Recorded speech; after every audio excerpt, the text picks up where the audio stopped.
Saviez-vous qu'il y a des hommes capables de faire semblant d'être l'amour de votre vie pendant des décennies, tout en planifiant votre destruction? Ce que je suis sur le point de vous raconter a changé ma perception de l'amour pour toujours. Ceci est l'histoire de comment j'ai perdu 23 ans de ma vie avec un homme qui a failli me tuer, littéralement.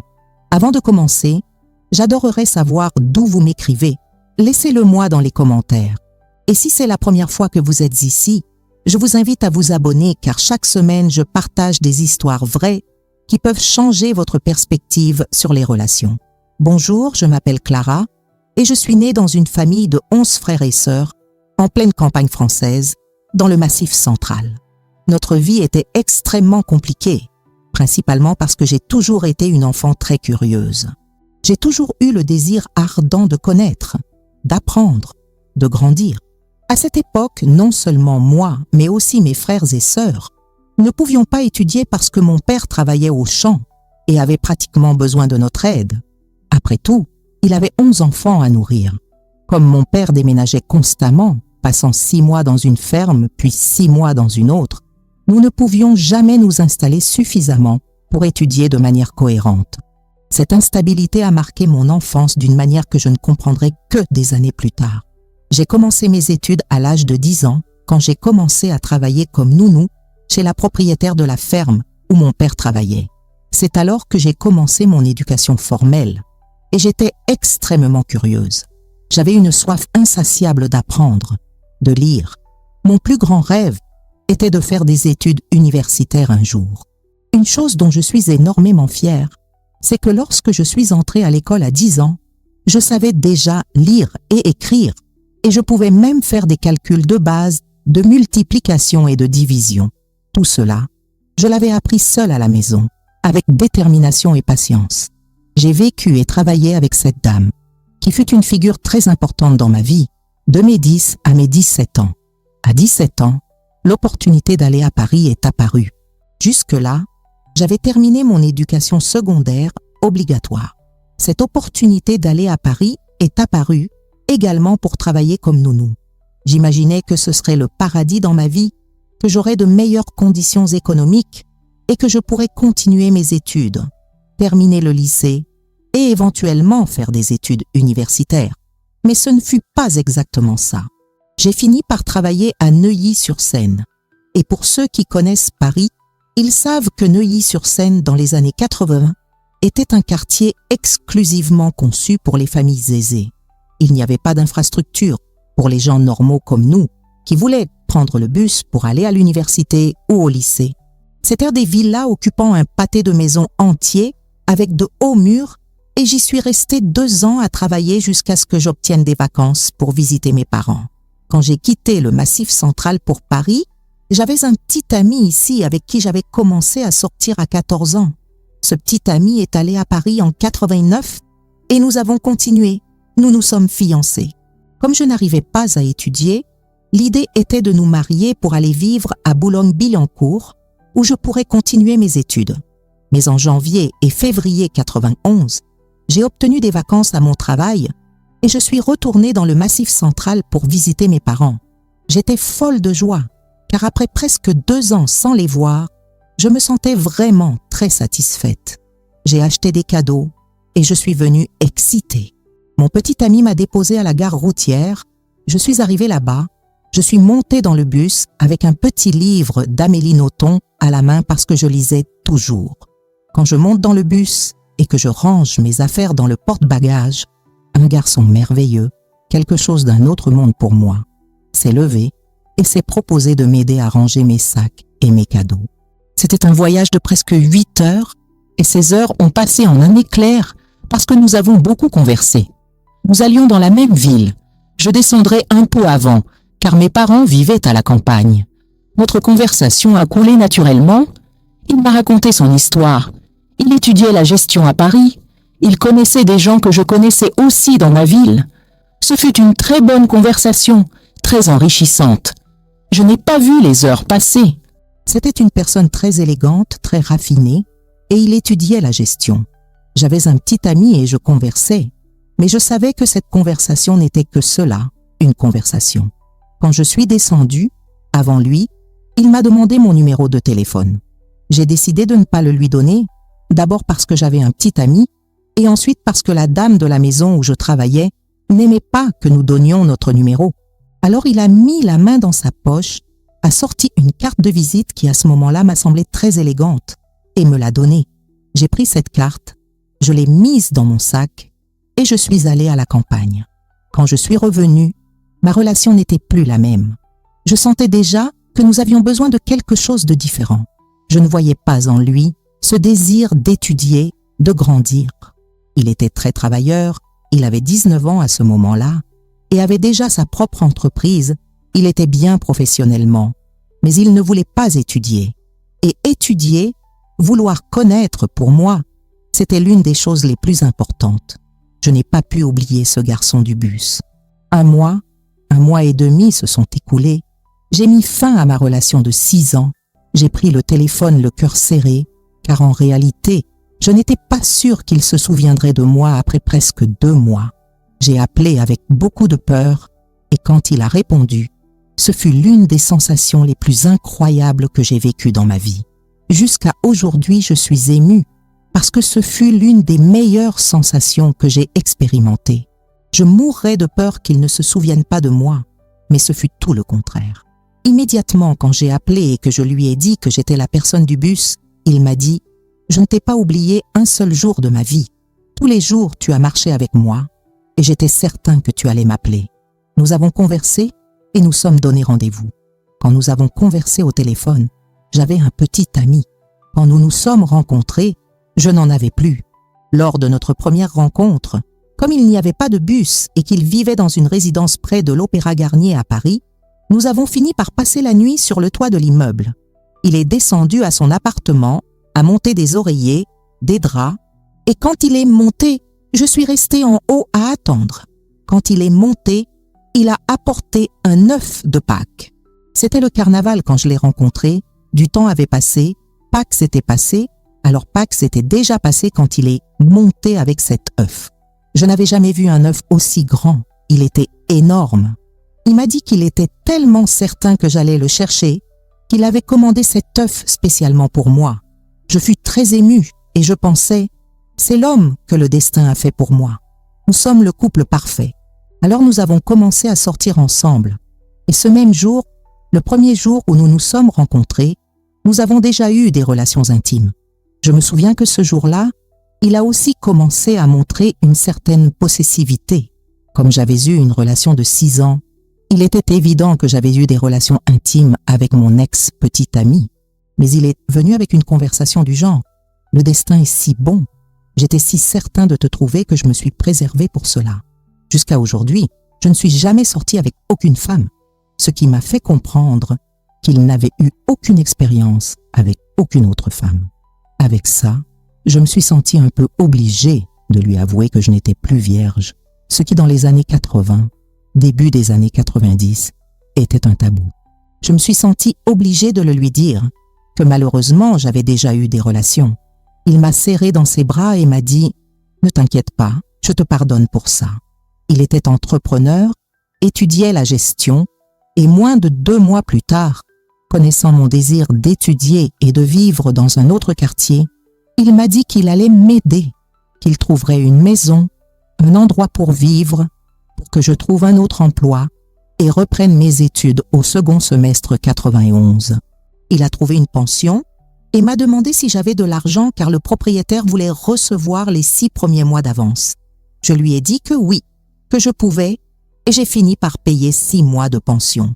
J'ai quitté mon travail où je vivais et dormais et je suis allée dans cette pension à Montmartre. Seul lui avait des contacts avec l'endroit, il avait fait le contrat. Je ne connaissais rien de cet endroit. Quand je suis arrivée à cette pension, j'étais heureuse de quitter mon ancien travail. J'ai pris mes valises avec beaucoup de joie, car là, au second semestre, j'allais recommencer à étudier. Mais quand je suis entrée dans cette pension, c'était l'un des endroits les plus horribles que j'ai vus de ma vie. Il y avait plusieurs petites chambres avec 2 lits superposés chacune et une armoire métallique pour ranger les affaires, une cuisine commune que les gens pouvaient utiliser et nous vivions là environ 20 ou 25 femmes.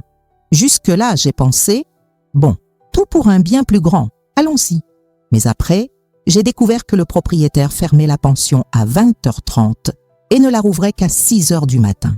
Automatiquement, quand je suis arrivée là, j'ai trouvé un autre travail. Je suis allée travailler comme caissière dans un supermarché. J'entrais à 8h, je sortais à 17h. J'arrivais à la maison, j'entrais et le propriétaire fermait après que toutes les filles soient arrivées et personne ne pouvait plus sortir. Mon petit ami étudiait à Lyon, donc je ne le voyais pas pendant la semaine. Et quand il voulait me voir, il appelait le propriétaire de la pension, passait par là avant d'aller à l'université, me ramenait à son appartement, il allait à l'université et revenait.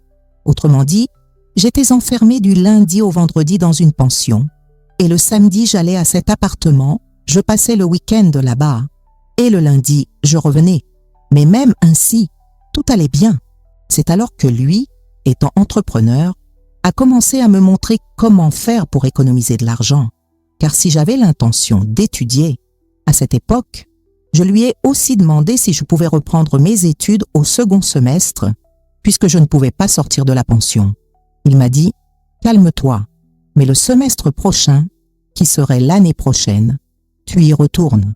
En attendant, tu économises déjà de l'argent pour pouvoir louer une meilleure maison. » Je lui ai dit que c'était bon et j'ai continué à travailler.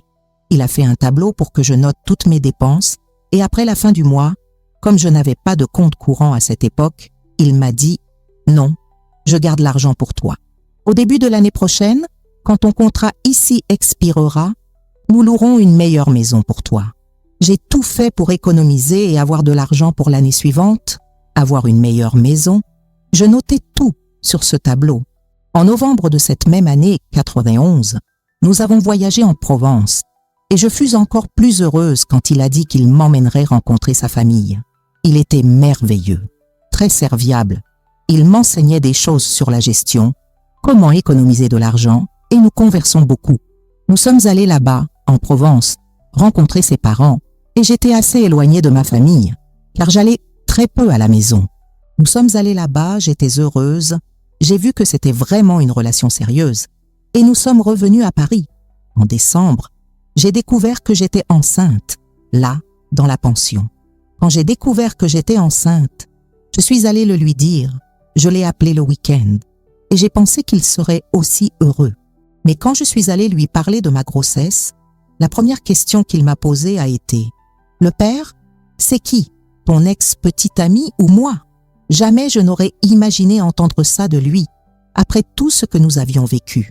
C'était très peu de temps, environ 8 mois, mais tout avait été très intense. J'ai changé toute ma vie pour être avec lui, alors quand il m'a dit ça, pour moi ce fut un coup terrible.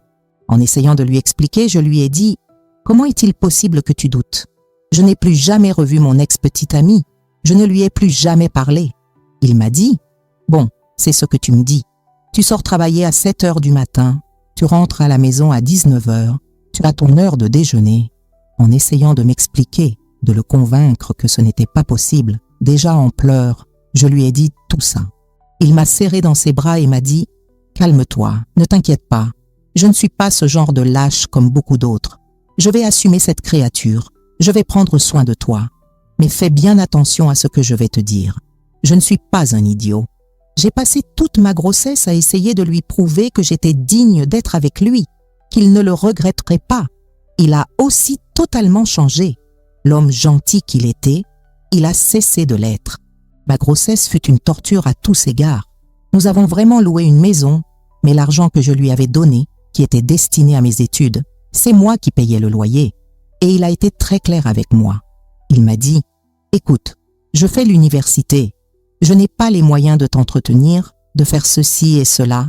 Alors débrouille-toi. Débrouille-toi. Et n'oublie pas que je ne travaille pas non plus pour le plaisir. Je veux acheter une maison, je veux être riche, car puisque cette créature est là, nous allons prendre soin de cette créature et nous allons devenir riches et tu vas m'aider. » D'un côté, je voyais ces paroles comme quelque chose de rigide, mais de l'autre, je voyais qu'il essayait vraiment de fonder une famille. Je faisais exactement ce qu'il me demandait, il faisait les tableaux, je continuais à noter toutes mes dépenses sur les tableaux. Il a continué l'université, Je payais le loyer de la maison, je payais l'eau, le gaz, la nourriture, et ce qui restait, je le lui donnais, et il le déposait sur ce compte qu'il avait. À 7 mois de grossesse environ, mes parents ne savaient toujours pas que j'étais enceinte. Il est rentré à la maison, il n'avait pas d'argent pour payer l'eau, l'électricité, rien. Mais il est arrivé un vendredi soir avec une toute nouvelle Renault Clio. Quand j'ai vu ça, je lui ai dit « Mon Dieu, si nous voulons acheter une maison, comment peux-tu m'acheter une voiture ?» Il m'a dit « Ne discute pas, prépare nos affaires, nous allons en Provence. » Quand il a dit « Nous allons en Provence », j'étais super heureuse. J'ai pensé « Je vais voir mon père, je vais voir ma mère, je vais pouvoir leur parler, leur dire que je suis enceinte, que je vis avec le père de mon enfant. » Parce que jusqu'alors, ils savaient ce que j'étais enceinte par des lettres, mais ils ne savaient pas que je vivais avec lui. J'étais heureuse. J'ai oublié de lui demander pourquoi il avait acheté cette voiture. Quand nous sommes arrivés là-bas en Provence, je lui ai dit « Je voulais aller voir mon père demain, ma mère. Tu m'emmènes ?» Il m'a dit « Je ne sais pas pourquoi tu veux aller voir tes parents, car tes parents ne se soucient même pas de toi. Tes parents, même en sachant que tu es enceinte, ne sont pas venus t'offrir de l'aide. Si ce n'était pas pour moi, tu serais dans la misère. Pourquoi veux-tu voir tes parents ?» Il a semé cette petite graine. Jusque-là, mes parents n'avaient dit pas autant de moyens pour m'aider, mais je n'avais jamais pensé de cette manière. À partir de ce commentaire, j'ai commencé à penser, en réalité, ils ne se soucient pas de moi. Et j'ai fini par ne pas y aller. Ce jour-là, toujours en Provence, nous sommes allés dans un café le soir. Et c'est là que j'ai vécu l'une des pires horreurs de ma vie, car jusque-là, nous vivions à Paris. Il me questionnait toujours sur mon ex-petite amie, questionnait la paternité et accusait mon ex-petite amie. Mais nous n'avions pas de contact avec lui. Nous ne le voyions pas. Nous ne l'avions jamais rencontré. Ce jour-là, nous sommes allés dans un café, et dans les cafés de petites villes, tout le monde y va. Comme mon ex-petite amie vivait à Paris, c'était un long week-end. Il était probablement aussi allé dans la même ville, puisque sa famille était de là. Nous étions assis là dans le café. Mon ex-mari n'était pas du genre à boire normalement. Il ne buvait pas. Mais quand il buvait, il se transformait en une autre personne. Il se déchaînait, cassait des choses, trouvait un moyen de se disputer avec moi, de m'insulter. Ce jour-là, enceinte de 7 à 8 mois, nous étions tous les deux assis là, quand mon ex-petit ami est entré. Quand il est entré, il a commencé à me torturer. « Tu ne vas pas te lever pour aller lui parler, pour lui dire que tu es enceinte? Tu vas rester assise là? Écoute, tu crois que je suis le seul cocu ici? Tu vas le laisser, tu vas aller lui parler, que le cocu ici a assumé ton enfant. Va faire ça. » Il n'arrêtait pas de m'énerver, d'essayer de me provoquer, et je suis restée très gênée et en même temps en colère. Mon ex-petit ami s'est levé, j'imagine qu'il allait aux toilettes, et quand il s'est levé, j'étais gênée mais en colère. J'ai frappé la main sur la table. Je me suis levée et je lui ai dit « D'accord, je vais aller lui parler. » Au moment où je me suis levée, cet homme s'est levé de table, m'a prise par le bras, est passé par le comptoir, a jeté de l'argent pour payer l'addition. Nous sommes sortis et sommes entrés dans la Renault Clio qu'il avait achetée. Il m'a jetée à l'intérieur, enceinte, et tout le temps il me disait « Tu as ruiné ma vie, tu ruines ma vie, et avant que tu ne fasses ça, je vais ruiner nos vies. » Il est entré par une route secondaire, est sorti par le carrefour à grande vitesse, est entré par une route de campagne, et tout le temps il me disait qu'il allait ruiner nos vies, qu'il n'était pas un clown, qu'il n'était pas ceci, qu'il n'était pas cela. Si tu crois que tu peux me faire ça, me faire un tel affront, qu'est-ce que tu penses? Je vais en finir avec toute cette pagaille. Il voulait en finir avec moi, avec mon enfant. Ce fut une torture. Ce furent environ 15 minutes dans une voiture sur un chemin de terre, entrant dans des nids de poules, menaçant de percuter les arbres. Je l'ai supplié d'arrêter, et il n'arrêtait pas. J'ai commencé à pleurer, j'ai commencé à lui crier d'arrêter. Alors il a donné un coup de volant comme s'il allait jeter la voiture contre un arbre, et quand il était presque en train de percuter, il a freiné. Quand il a freiné, j'ai remercié le ciel, mais quand je l'ai regardé, il pleurait. Il pleurait plus que moi. Il pleurait et me disait « Promets-moi que plus jamais tu ne me feras face. Parce que si tu fais ça, je mets fin à nos vies. » Ce fut la chose la plus terrible que j'ai vue dans ma vie. Et je fus très effrayée. Promets-moi, promets-moi, parce que sinon, je vais en finir avec nous maintenant. Je lui ai dit, je te promets que je ne dirai plus jamais rien.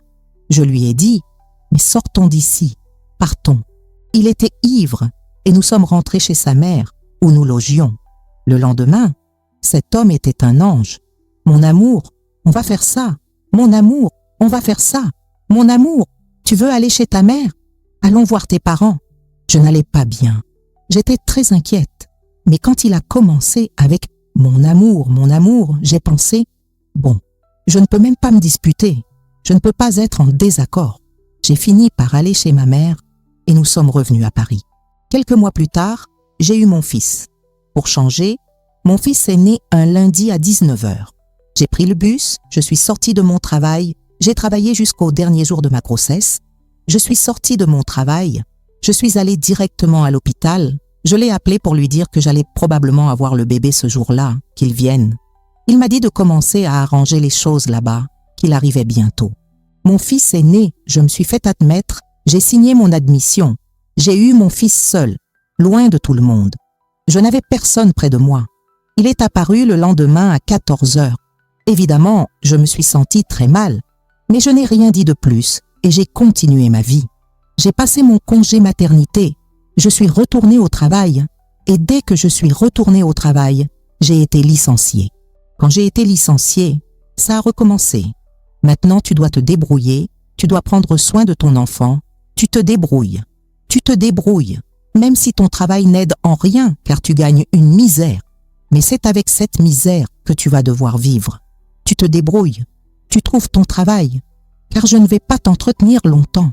Comme j'avais reçu mes indemnités, je pouvais tenir 1 ou 2 mois, mais pour ne plus entendre ça, j'ai fini par trouver un autre emploi. J'ai trouvé un autre emploi dans une chaîne de restaurants à Paris, une chaîne importante. Je suis entrée comme caissière aussi. J'ai travaillé là-bas, évidemment c'était du travail à la maison, et sans compter que la question des dépenses, jamais, c'était un enfermement de dépenser. Sans compter qu'il dévalorisait mon travail, disait que je n'étais capable de rien, que j'étais inutile. Mais mon fils grandissait, et ce rêve de faire l'université est revenu quand mon fils a eu 1 an et demi, car lui avait terminé son université. J'ai pensé, bon, c'est maintenant que je veux reprendre mes études. Quand je suis allée lui dire que j'allais reprendre mes études, à cette époque, il avait déjà changé d'entreprise.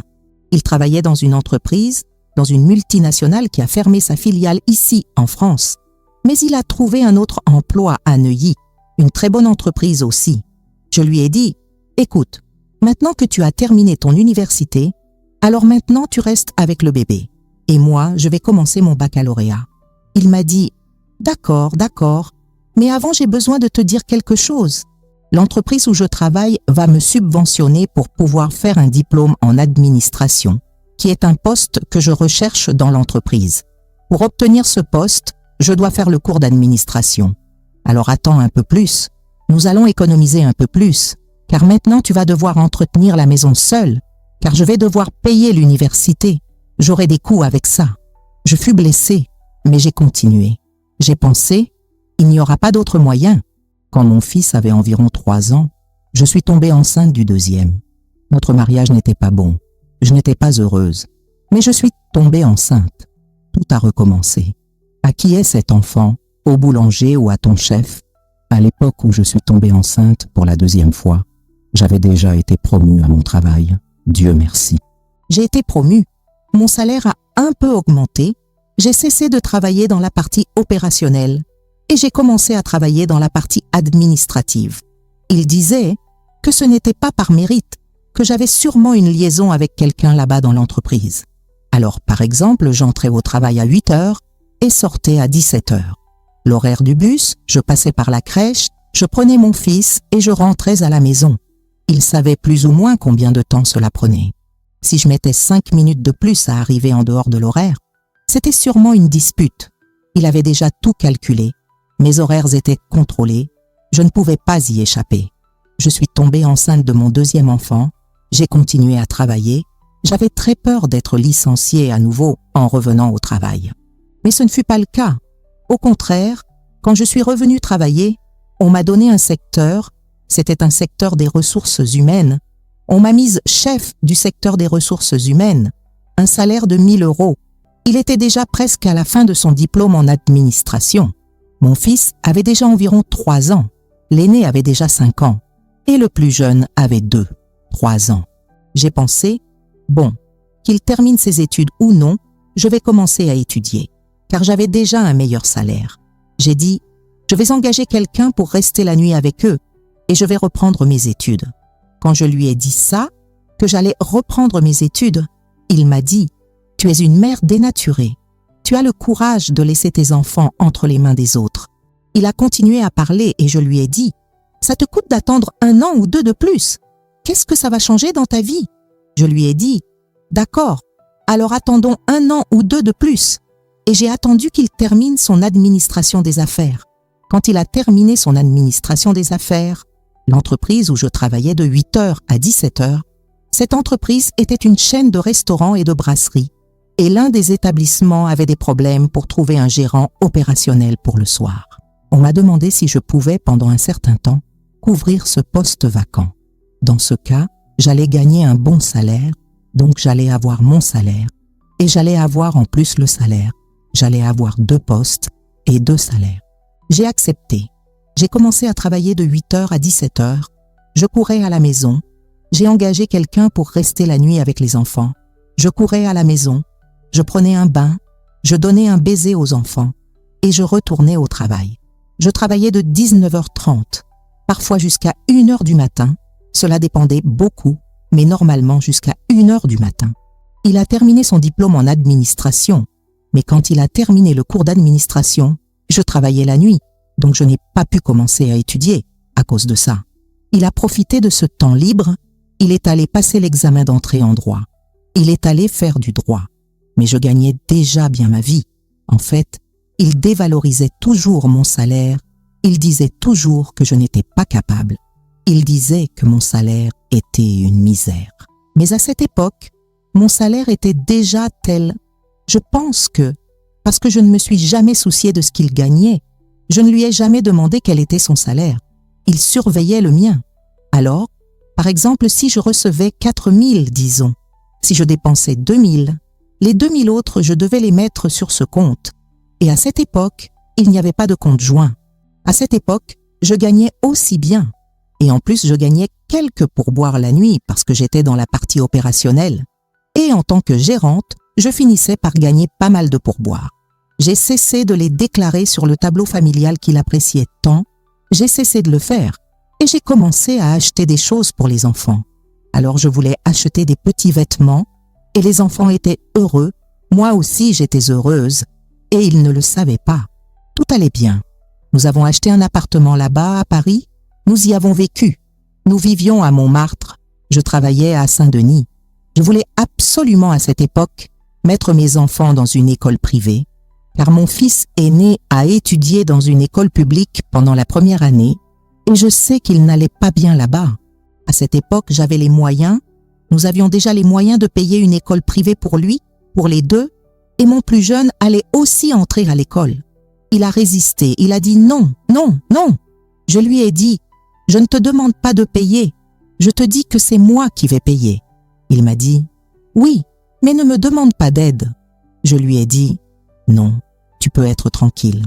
Alors je payais l'école des enfants, je payais la mensualité de l'appartement que nous avons financé, je payais tout. Et lui payait son université. Toujours à me surveiller et toujours, après toute cette scène là-bas, j'ai cessé de le contredire.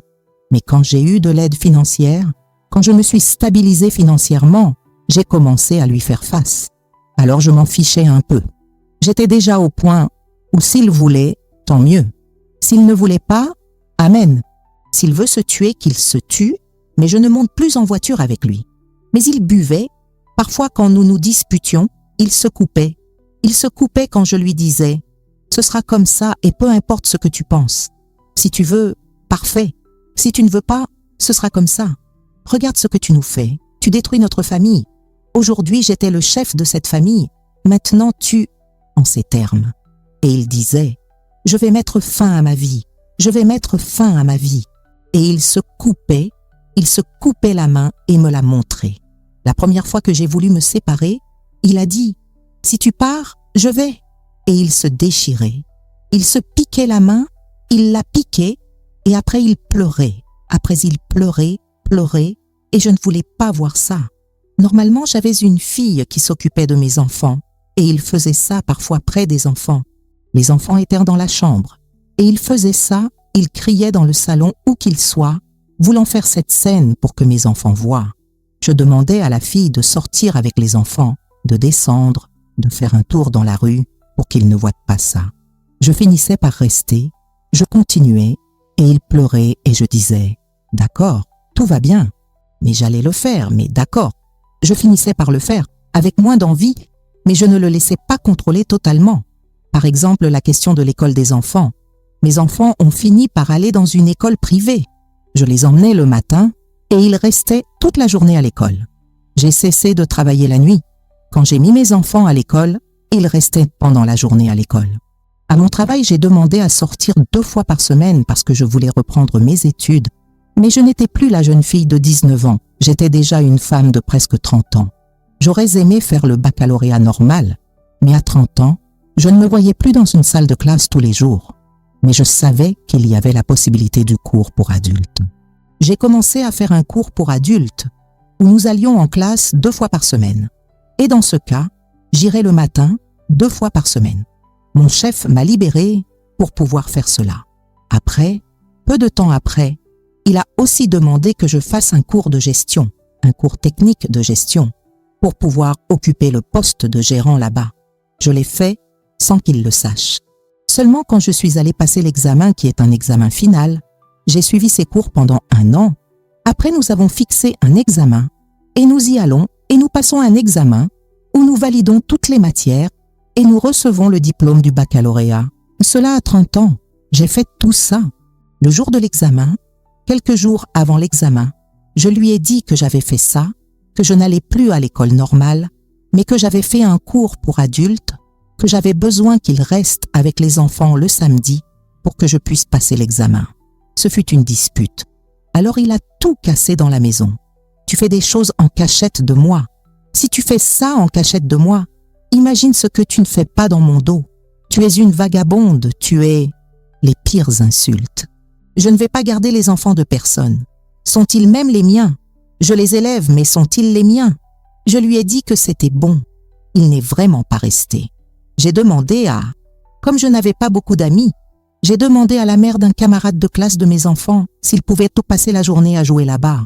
Et je les ramasserai l'après-midi après être sortie de l'examen. Elle a dit que oui. J'ai dû demander à une connaissance. Ce n'était même pas une amie, mais elle est restée. Dieu merci. Je suis allée, j'ai passé l'examen, j'ai réussi. Les choses ont continué. Nous avons alors acheté un terrain en Provence. Nous avons commencé à construire une maison en Provence. Lui faisant du droit, il était déjà en droit, presque à la fin. J'attendais qu'il termine son droit pour pouvoir commencer une université, et il était presque à la fin. En 2005, alors qu'il terminait ses études, j'ai été licenciée de l'entreprise où je travaillais. C'était l'époque de l'informatisation, de la technologie. Donc, en réalité, j'ai travaillé de nombreuses années là-bas. J'étais très bien rémunérée, mais à la date où j'ai été licenciée, j'ai été remplacée par 2 étudiants stagiaires. Il a été très difficile de retrouver un emploi et je n'ai pas pu faire mon université, même quand il a terminé son droit. Moi, au chômage, il m'a dit, nous n'aurons pas les moyens de garder les enfants dans une école privée. Je savais qu'en réalité, il ne voudrait pas payer l'école pour les enfants. Je crois qu'à cette époque, il voulait déjà un peu se débarrasser de moi. Il m'a dit, bon, je pensais à une des possibilités, si tu allais en Provence avec les enfants. Là-bas en Provence, l'école privée est moins chère. À ce moment-là, il savait que j'accepterais. Je lui ai dit, non, je suis d'accord. Je pense aussi que, si c'est possible là-bas, alors allons-y. Oui, j'y vais. Et toi, tu y vas aussi? Il m'a dit, non, je n'y vais pas, parce que je fais mon doctorat ici. Je fais mon post-diplôme en droit et je fais mon post-diplôme ici. Il n'y a pas moyen de partir d'ici. Je lui ai dit, d'accord, mais alors comment ça va se passer? Il m'a dit, non, mais j'irai tous les week-ends là-bas. Je lui ai dit, ah, Alors c'est parfait. Nous construisions une maison là-bas en Provence, dans notre ville, dans la ville de sa mère en l'occurrence, juste à côté de sa mère, très proche. J'étais dans la rue, j'étais chez mon ex-belle-mère. Nous avons loué une maison où mes enfants et moi sommes allés vivre en 2005. Je suis restée là-bas. C'est bien que tu en profites, tu suis le chantier. Je lui ai dit, c'est vrai, parce que je ne travaillais pas. Là-bas, dans cette ville, j'emmenais les enfants à l'école tôt. À cette époque, je n'avais pas de voiture. Je les emmenais à l'école à pied à 7 heures du matin, les deux. L'école était très éloignée et je rentrais à la maison. Ma vie là-bas n'a pas été très différente. Je pensais qu'en venant de Paris, il allait aussi arrêter de vouloir autant contrôler les horaires, mais non. Je sortais à 6h40, heure à laquelle au plus tard 7h25 je devais être à la maison, parce qu'il savait qu'à 7h j'étais là. À 7h20 j'étais à la maison. Si j'allais avec une chienne que nous avions, j'allais avec les enfants, emmenant la chienne. Si la chienne s'échappait et que je devais la rattraper et que je prenais du retard, c'était sûrement une dispute. Pendant mon mariage aussi, ma famille il n'a jamais permis. Il a toujours trouvé des défauts à ma famille. Par exemple, mes sœurs ne valaient rien. Mes frères étaient des fainéants. Ma mère et mon père ne m'ont jamais aimé. Et tu n'as pas à y aller, tu n'as pas à faire ceci, à faire cela. J'ai fini par m'éloigner vraiment de tous. Et quand je suis retournée en Provence, j'ai pensé que c'était le moment de me rapprocher d'eux, car j'étais plus proche.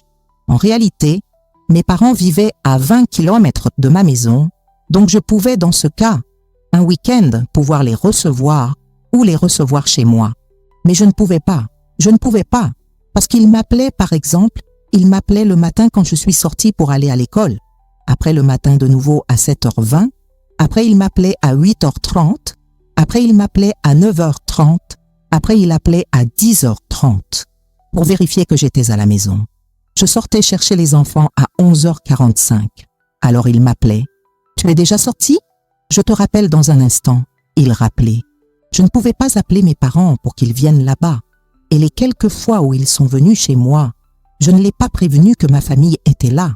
Comme il appelait toujours, parfois il entendait des voix, et quand il entendait des voix, et que je disais « Non, mon frère est ici. » Ou « Mon père, ma mère est venue ici. » Il me suivait au téléphone.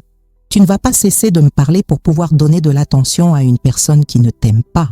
Qu'est-ce que tu penses? Moi qui prends soin de toi, moi qui ceci, moi qui cela. J'ai fini par éviter d'inviter mes parents chez moi, mes frères et sœurs, et j'ai fini par rester distante de la même manière. Nous avons vécu là-bas pendant environ 6 mois dans cette maison de location, et peu après, nous avons déménagé dans cette maison que nous construisions, mais qui en réalité n'avait que des murs montés, il n'y avait pas de plancher, pas de fenêtre, rien. Il a commencé à contrôler trop la question de l'argent. Alors je n'utilisais que la carte. Et quand j'arrivais à la fin du mois, par exemple, il prenait la facture, il m'appelait et me disait « Nous allons vérifier cette facture ». Ça arrive, et c'était une torture quand il continuait à parler. Qu'as-tu acheté au marché pour que ça coûte ce montant? Ça, et je ne travaillais pas. Et j'étais « Mon Dieu, qu'est-ce que je vais faire ?» Même ainsi, j'ai continué environ 6 mois.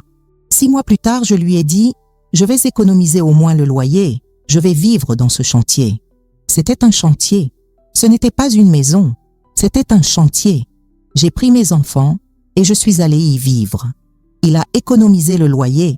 J'ai pensé « Maintenant, il va arrêter de me déranger. » Mais non, je suis allée vivre dans le chantier. Ma maison, c'était boucher les portes avec du contreplaqué cloué.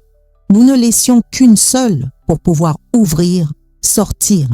Il y avait une salle de bain et nous vivions là avec les maçons qui travaillaient.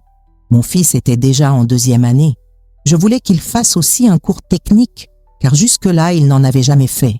Je lui ai demandé de faire un cours de comptabilité le soir. Il m'a dit « Maman, je n'ai jamais étudié le soir. » C'était un enfant normal. « Et tu ne veux pas le faire avec moi ?» Je lui ai dit que je voulais. Je suis allée faire un cours de comptabilité avec mon fils en 2007, 2008, je crois que c'était 2007, 2008. C'était un cours d'1 an et demi.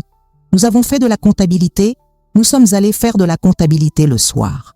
Alors pendant la journée, je restais à la maison, je m'occupais des enfants, je m'occupais de la construction et mon fils aîné restait chez mon ex-belle-mère et moi et mon aîné allions à l'école pour pouvoir faire ce cours de comptabilité.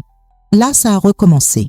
Tu as une liaison avec le professeur, tu as ceci, tu as cela. Alors il a cessé de venir en Provence tous les week-ends. Il a commencé à venir tous les 15 jours, puis il a commencé à venir une fois par mois. Mais en réalité, il me surveillait plus que s'il était là avec moi. Car s'il arrivait, je sortais pour aller à l'école avec mon fils à 18h30. La classe se terminait à 22h30, 22h45. Il m'appelait. « Tu es déjà rentré? Tu n'es pas à la maison ?» Si par hasard je ne répondais pas à l'appel à la maison, il appelait sa mère. Sa mère envoyait son frère me chercher. Elle envoyait quelqu'un me suivre. Alors nous étions vraiment surveillés. J'ai terminé le cours de comptabilité et la vie financière, lui travaillant, moi je ne travaillais pas. J'ai dit, tu sais quoi? Je ne vais pas rester dépendante de son seul salaire. J'ai décidé de monter un magasin, un mini-magasin dans le garage de ma maison. Ma maison était une maison à 2 étages, il y avait un garage pour une voiture et un entrepôt en bas. Ma maison était au-dessus d'un entrepôt. Cet entrepôt était loué à une entreprise, à un distributeur de produits alimentaires. Mon garage était un grand garage, pas très grand. Il pouvait contenir 2 voitures. J'ai décidé d'y ouvrir un magasin. J'ai acheté une trancheuse à jambon, un congélateur et j'ai monté le magasin. J'ai commencé à vendre du pain, du lait. Mon quartier était un nouveau quartier. Il n'y avait aucun type de commerce. Et les gens devaient quitter l'endroit où nous vivions pour aller à la boulangerie la plus proche, qui était très loin. J'ai fini par servir tout ce public du quartier et des quartiers voisins les plus proches. Alors, la première année du magasin fut un succès. Tellement que je travaillais avec la boulangerie, je travaillais avec les produits secs et liquides et ce fut un succès la première année. Tellement que la première année, nous avons déjà décidé que nous allions demander l'entrepôt d'à côté, que nous allions vraiment monter un marché, que cela compensait beaucoup plus de faire, d'agrandir le marché, le magasin, que de continuer avec la location de ce distributeur-là. Nous avons fait une rénovation, monté, acheté des équipements. Et ce fut une très bonne époque, parce que cette ville, à cette époque, était une ville où le carnaval était très fort, de grands chanteurs, de grands noms venaient dans notre ville, et la ville se remplissait. Il y avait beaucoup de monde pendant le carnaval. Là-bas, je travaillais de 6h du matin à 22h, tous les jours, du dimanche au dimanche. Quand le carnaval arrivait, je travaillais le vendredi, samedi, dimanche, lundi et mardi. Et le mercredi, je fermais à 14h et je me reposais. Parce que le reste de ces autres jours de carnaval, je restais éveillée. Je dormais au maximum 2 heures. 2 heures, c'était la limite pour dormir parce que j'étais toujours là. Mais ce que nous vendions toute l'année, nous le vendions en 5 jours de carnaval. Alors j'étais très fatiguée à cette époque, mais c'était très bien. Et nous avons fait ça pendant environ 2 ans. J'ai travaillé de cette manière pendant environ 3 ans. Un carnaval intense comme ça pendant environ 3 ans. Après 4 ans de marché, nous avons commencé à construire un immeuble à côté de notre maison. Et son but, ma relation avec lui ne changeait pas. Quand j'étais au marché, c'était du marché à la maison et j'arrivais, je fermais à 22h. C'était 22h10, 22h15. Il appelait ma maison. Avant qu'il ne dorme, vers 23h30, il me rappelait pour savoir si j'étais à la maison ou non. Ça continuait comme ça. Je me sentais, à cette époque, je voulais sortir de sa dépendance financière. Je voulais avoir mon argent. J'ai ouvert ce marché, je travaillais énormément. Ça restait la même saleté. Mais au moins concernant l'argent, il ne pouvait plus me réclamer. Là-bas aussi, je pouvais sortir avec mes enfants pour acheter quelque chose que je voulais, que mes enfants voulaient. J'achetais aussi quelque chose pour moi si je voulais. Et évidemment, la construction à côté était uniquement entretenue par l'argent du marché. Je travaillais de 6h à 22h. Je m'occupais de la fin de ma maison, de la finition. Je m'occupais aussi de l'autre immeuble à côté. Parce qu'aujourd'hui, je vois ça. Il devait me maintenir occupé tout le temps. Il devait, en plus de savoir exactement ce que je faisais, où j'allais, avec qui j'allais, combien je gagnais, parce que c'est lui qui faisait la comptabilité de ce marché, donc il savait exactement comment c'était. En plus de tout ça, Il n'avait pas de frais pour lui. Il augmentait le patrimoine sans frais. Il me tenait là pour tout administrer, pour m'occuper du chantier, de ceci, de cela et de tout le reste. Et pour lui, je n'avais aucun coût. Alors pour lui, c'était très, très pratique. J'y suis restée un certain temps. Et c'est là que j'ai commencé à ouvrir les yeux que le temps avait passé. Quand mon fils aîné a terminé son baccalauréat, je ne me souviens plus de l'année, mais c'est à ce moment-là qu'il est parti, qu'il est retourné à Paris pour faire une prépa pour entrer à l'université. À cette époque, ce fut une période très difficile. Parce que jusque-là, nous étions nous trois, c'était moi et mes 2 enfants, et quand mon fils est parti, je travaillais énormément. Mais le soir, je restais avec eux, donc je ne m'inquiétais pas tant s'ils me surveillaient ou non, parce que pour moi, ça n'avait pas d'importance. J'avais fait un cours de comptabilité, je n'avais plus le rêve de faire l'université, tout ça était déjà passé. Mais quand mon fils est parti, ce syndrome du nid vide, ça a été très fort en moi, ça m'a beaucoup affecté. J'ai commencé à faire plus attention à moi-même, j'ai commencé à ne pas donner beaucoup d'importance à ce qu'il disait. J'étais avec mon autre fils, mon fils cadet, qui était encore en première année de lycée. Mais je me préparais aussi pour pouvoir. Je savais que l'autre allait partir aussi. Mais mon autre fils, mon fils cadet, était aussi un très bon compagnon pour moi. Il parlait beaucoup avec moi. Lui et moi sortions. J'ai un frère qui a un duo de musique folk. Mon ex-mari n'a jamais trop aimé que je sorte, que j'aille à leur concert. Parfois, quand je l'invitais à venir, il ne venait pas, il ne me laissait pas y aller non plus, et quand il acceptait d'y aller pour rester là à me torturer. C'est avec celui-là que tu as une liaison. C'est qui? C'est celui qui chante avec ton frère. Alors je préférais parfois ne pas y aller avec lui, et je n'y allais pas. Mon fils cadet et moi sommes restés très proches, très unis, parce qu'il était fan de mon frère de ce duo. Mon frère faisait beaucoup de petits spectacles dans la région, il en fait encore ici et ailleurs. Alors parfois, quand il allait chanter à tel endroit, mon fils, déjà adolescent, disait « Maman, allons-y ». Je disais « Allons-y ». Je savais que son père allait se disputer. Je savais que son père allait insulter, mais je disais « Allons-y ». Je n'y donnais pas beaucoup d'importance. Et nous prenions la voiture, et j'y allais quand même. D'ailleurs, c'est le marché qui a acheté la voiture. Ce n'est pas lui qui me l'a donnée, c'est moi. C'est le marché qui a acheté la voiture. Nous y allions, c'était très bien. Nous sommes devenus de très bons amis à cette époque. Et il me préparait déjà. Il m'a vu. Il a vu quand mon fils aîné est parti. Je crois que mon fils cadet a vu à quel point j'étais affaiblie, à quel point j'étais mal, à quel point j'étais vraiment dépressive. Il s'est beaucoup attaché à moi beaucoup à lui. Et nous sommes restés comme ça. Nous nous sommes beaucoup amusés jusqu'à ce qu'il parte. Il est parti, mais il a préparé mon cœur à son départ. Quand il est parti, le sentiment était mauvais, mais pas autant qu'avec l'aîné, et je me suis retrouvée seule. C'était en 2014-2015, et je me suis retrouvée seule avec le marché à gérer. J'avais cette construction à côté. Mon ex-mari, quand il pensait que je ne travaillais pas assez, trouvait un moyen d'acheter autre chose, parce qu'il ne finissait jamais rien. Nous avions une maison qui n'était pas encore terminée, il y avait le bâtiment à côté qui n'était pas non plus terminé, il était en évolution, il a acheté un domaine et a voulu construire une maison sur ce domaine. Alors je m'occupais du marché, de la maison, du bâtiment à côté et en plus du domaine. Je passais 24 heures par jour de ma vie impliquée dans tout cela. La nuit, il envoyait seulement des ordres de Paris.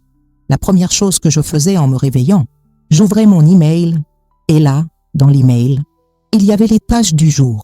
Aller à l'entrepôt de matériaux de construction, demander des devis pour ceci, aller je ne sais où, parler avec le maçon Marcel, je ne sais quoi. Chaque chose, sans compter que je devais encore surveiller. Donc je n'avais pas de temps pour moi. Je suis allée voir mon ex-mari et je lui ai dit « Écoute, je veux retourner à Paris. Je n'arrive pas à rester ici en Provence. Je n'y arrive pas. » Il m'a dit « Comment ça? Comment vas-tu faire? Comment ne vas-tu pas faire là-bas en Provence? Comment veux-tu revenir ?» Je lui ai dit « Non, je n'y arrive pas. Nous avons été mariés pendant 23 ans, nous ne sommes jamais sortis Sauf cette fois où tu as essayé de jeter la voiture dans le fossé. Dans la ville où nous vivons, qui a 30 000 habitants, personne ne nous a jamais vus tous les deux marcher ensemble dans la rue. Je voyais des couples se promener avec leurs chiens, des couples assis dans une pizzeria, buvant un milkshake, mangeant une pizza, puis ils sortaient pour manger une glace. Je n'avais jamais vécu ça, je ne vivais pas ça. Quand mon fils cadet est parti, je lui ai reproché ça, parce que jusque-là, je n'avais rien reproché. Je lui ai dit « Non, je ne veux pas rester ici seul ». Il m'a dit « Mais le marché, comment vas-tu faire? Comment vas-tu faire ça ?» Je lui ai dit « Je ne sais pas, je sais que je ne veux pas. Je suis seul dans ma maison. » Il connaît mon côté sensible. Il connaissait mon côté sensible que j'ai toujours eu. J'ai toujours eu beaucoup d'affection pour les enfants dans le besoin. J'ai toujours aidé, toujours assisté, il le savait. Quand mon fils est parti, que j'ai voulu retourner à Paris, il m'a dit « Mon amour, je vais venir, nous allons parler. J'ai une idée merveilleuse pour nous. » Je lui ai dit « C'est bien, alors viens. » Il est venu, est allé en Provence, nous avons conversé. Son idée merveilleuse était « Nous allons adopter un enfant, parce qu'au moins la nuit tu ne seras pas seul, tu ne te sentiras pas seul. » Au premier instant, je lui ai dit « Tu as raison, il y a tant d'enfants qui ont besoin d'aide, allons-y. » Au premier moment, je jure que mon cœur s'est réjoui. Il m'a dit « Alors allons-y, cherchons, faisons, voyons comment ça marche et adoptons. » Je lui ai dit « Parfait. » Il était resté ces jours-là à passer le week-end, puis il est parti, et moi le lundi j'étais de nouveau seule au marché, j'étais de nouveau seule. J'ai commencé à penser « Mais tout recommencer, enfant malade, médecin, école, je ne veux pas, non. » J'en suis arrivée à la conclusion que je ne voulais pas.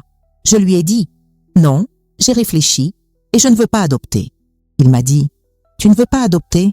Pourquoi ?» Je lui ai dit « Non, parce que j'ai déjà élevé 2 enfants. Ils sont élevés, je ne veux plus. Je veux rester seule. Je veux avoir une vie maintenant. Oui, je veux avoir une vie de femme mariée. Je veux retourner à Paris. » Il m'a dit « Non, alors faisons ceci. Je reviens. Laisse finir cette année. Maintenant, j'ai déjà eu les cours, j'ai déjà eu les universités. Alors passons cette année. Après cette année, l'année prochaine, j'y vais. » Cette année est passée, une très mauvaise année, parce que le marché qui marchait très bien a eu une baisse à cause d'autres grands marchés qui sont venus dans la commune. Alors jusque-là, le seul marché était le nôtre, qui travaillait jusqu'à 22 heures. Après ça, tous les marchés ont commencé à travailler jusqu'à 22 heures, avec une infrastructure beaucoup plus grande. Et de grands groupes ont investi là-dedans. Le marché a fini par chuter. J'ai pensé, bon, cette année, il vient ici. Quand je suis allée lui dire que j'allais là-bas, il m'a dit non, qu'il ne pouvait pas y aller parce que le marché avait eu cette chute et que maintenant nous n'avions plus de revenus. Je lui ai dit, alors j'y vais. Il m'a dit, tu vas fermer? Tu vas tout laisser là-bas? Tu vas tout abandonner? En y pensant de ce côté, c'est vrai. Ça a fini par rester comme ça. Lui là-bas et moi ici. Il était très dépendant de rien. Il m'exploitait vraiment parce que par exemple, il n'aimait pas que quelqu'un nettoie la maison. Il fallait que ce soit moi qui nettoie la maison. Il n'aimait pas les femmes de ménage. Il n'aimait pas que quelqu'un lave et repasse ses vêtements. Il fallait que ce soit moi. Je travaillais au marché et il venait. Ce n'était pas tous les week-ends, mais les week-ends où il venait passer le week-end avec moi. Il apportait des valises de vêtements à laver et il arrivait en passant le doigt sur les meubles, tant dans ma maison qu'au marché, et il disait « Tu ne t'occupes pas bien, regarde ça, regarde ça ». Il laissait ce tas de valises, sans compter. Mais il y eut un autre détail. J'avais des associés au marché. Alors quand il partait le vendredi, il disait que son cours se terminait à 22h40. Il quittait Paris et allait en Provence. C'était 3h30 de voyage, donc il arrivait vers 1h30 du matin. Alors quand il partait de Paris, il m'appelait et me disait « Mon petit amour, je pars d'ici, prépare le barbecue, prépare déjà les viandes, mets déjà la bière à refroidir, j'arrive. » Alors, la maison devait être propre, je devais préparer la viande, allumer le barbecue, je devais l'attendre belle et prête. Je voulais dire j'attendais parce que je le voulais, parce que j'étais jolie, c'était parce que je le voulais, mais morte de fatigue. Il arrivait. Il arrivait par exemple 30 minutes avant d'arriver. Il me rappelait et me disait « Tu peux allumer le barbecue car ce sera le temps exact pour arriver, alors la viande sera prête. » Je lui disais « Parfait ». J'attendais, j'allumais le barbecue, je préparais tout là-bas. Il arrivait, prenait sa petite bière, mangeait sa petite viande, demandait quelque chose sur le marché, demandait quelque chose sur la construction, disait « Écoute, j'ai apporté les vêtements. Ils sont près de la machine, près de la buanderie.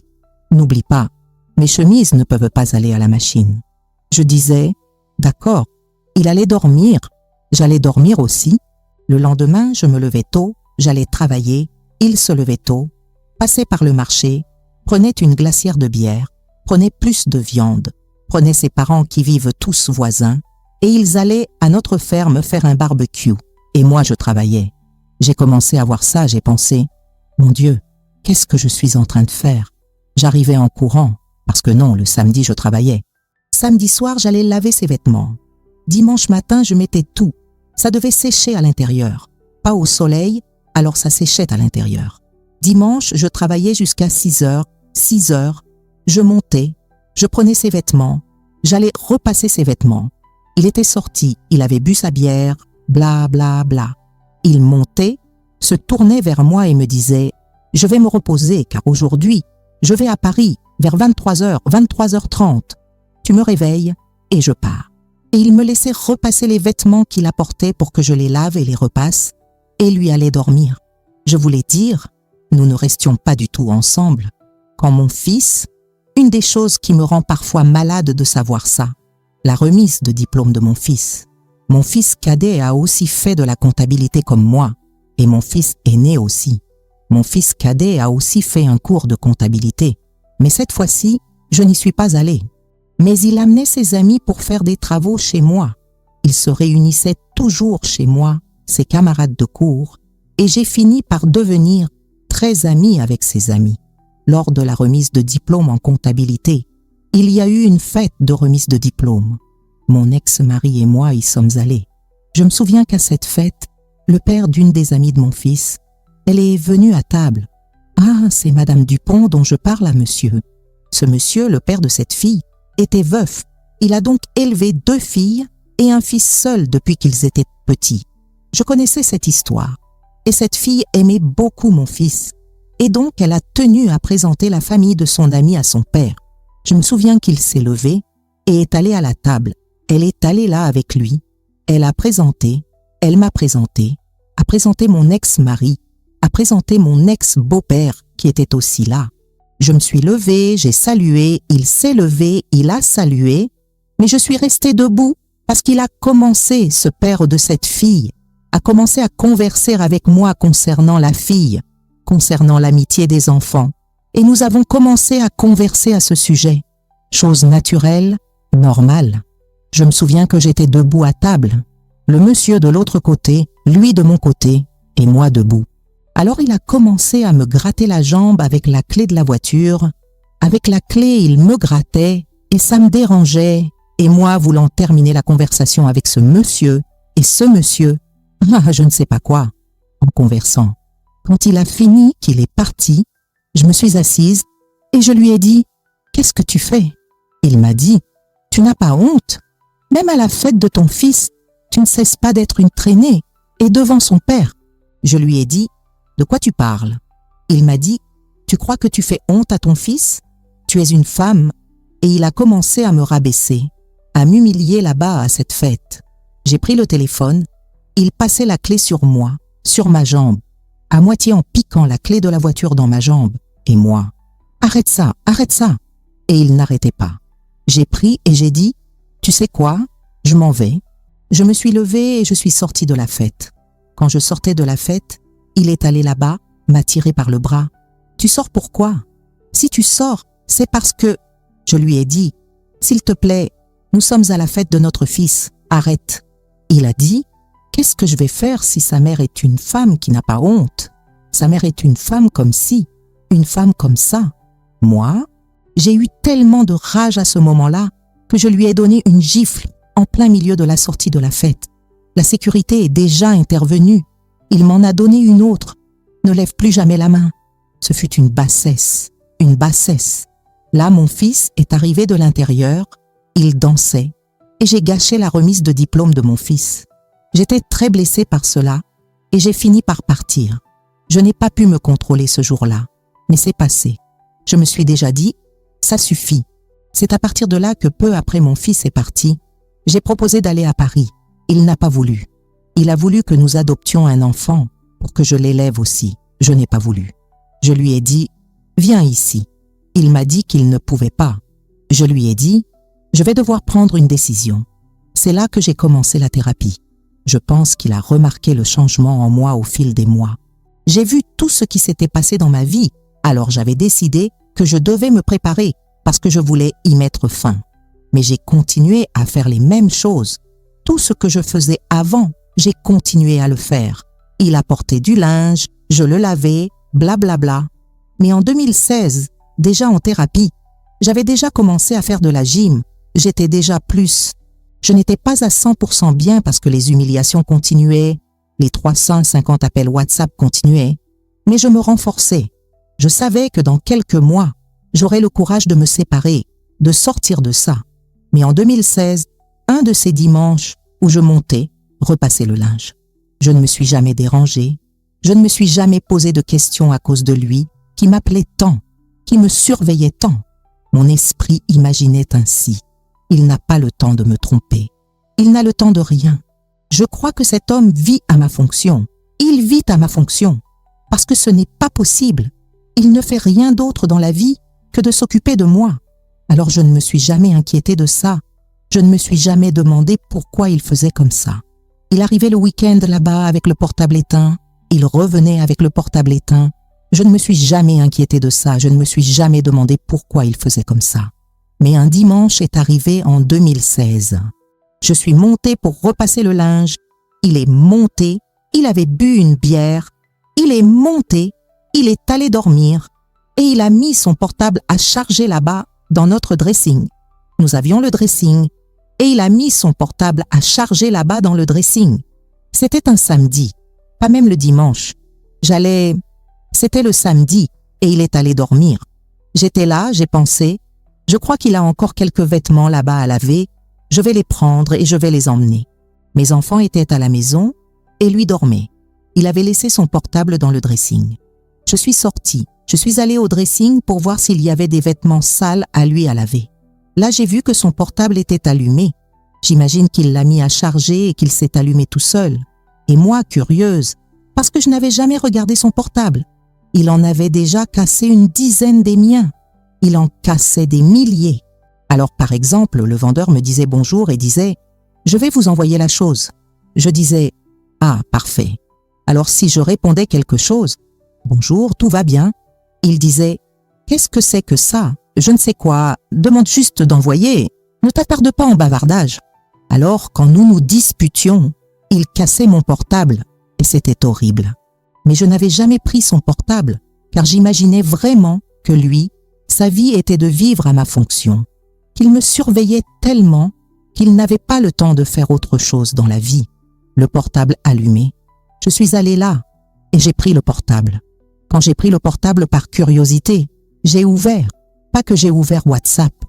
Il y avait mon amour et l'amour n'était pas moi. Les messages, il y en avait, si je ne me trompe pas, 5. Quand viens-tu ? Tu me manques. Je viens, en réception. Il l'a envoyé. Alors il a répondu aussi, je meurs d'envie de te revoir, mais demain même je suis là, juste un week-end. Dimanche, je suis déjà là. Il avait convenu avec moi que le lendemain il viendrait plus tôt. C'est pour cette raison que j'organisais ses affaires le samedi. Mais dimanche, je suis là. La réponse, je t'attends, je t'aime. Il a dormi, portable dans ma main. J'ai cliqué, j'ai vu le nom. Le monde s'est effondré à ce moment-là. J'ai dit, ce n'est pas possible, ce n'est pas possible. Tel quel, j'ai pris le téléphone. J'ai arraché le téléphone du chargeur. Il était là sur le lit. Je suis allée au lit. J'ai dit, qu'est-ce que c'est ça ? Et avec son portable à la main. Il s'est réveillé. Il a eu peur. Qu'est-ce que tu fais ? Qu'est-ce que tu fais ? J'ai pris et je lui ai dit, non, tu me dis juste ce que c'est. Je suis ici à travailler comme une idiote, comme une imbécile, à faire tout ce que tu demandes, à travailler comme une folle pour entretenir cette maison. Et toi, tu reçois les pires noms en étant traité de tous les noms. Ceci n'est rien, ce n'est rien, je ne sais quoi. Comment ça, ce n'est rien? Attends là. J'ai appuyé pour appeler ce numéro, ça a commencé à sonner. Il s'est jeté sur mon bras, m'a arraché le téléphone des mains, a jeté le téléphone par terre, l'a cassé, et nous nous sommes battus. Une bagarre de gifles là-bas dans cette chambre. Ce fut une sale bagarre. Je crois que j'avais en face de moi. Je l'attaquais. Il attrapait et serrait, me poussait contre le mur. Et ce fut une chose horrible. Là-dessus, mon fils est venu, mon fils aîné a entendu. Quand mon fils aîné a entendu, il est allé là-bas et a sorti son père de là, parce que son père m'étranglait. Il a sorti son père de là, il l'a emmené ailleurs. Je ne sais pas ce qui s'est passé. Je ne me souviens pas. Je sais juste que cette nuit-là, j'ai pleuré toute la nuit, et j'ai pleuré. Ce n'était pas parce que j'avais été trompée, que j'étais trompée. J'ai pleuré d'avoir perdu tant de temps, d'avoir investi tant de temps de ma vie là-dedans, dans cette relation. J'ai tout laissé là, j'ai pleuré. Le dimanche, il est parti. Il est venu me parler le dimanche. Je n'ai même pas été travailler. J'ai appelé une fille qui travaillait avec moi et je lui ai demandé d'aller travailler. Je n'ai pas travaillé. Je n'en avais pas les moyens. J'étais très blessée, très triste, très déçue. Le lundi, je suis retournée chez la psychologue. Je lui en ai parlé, elle m'a dit « C'est ça.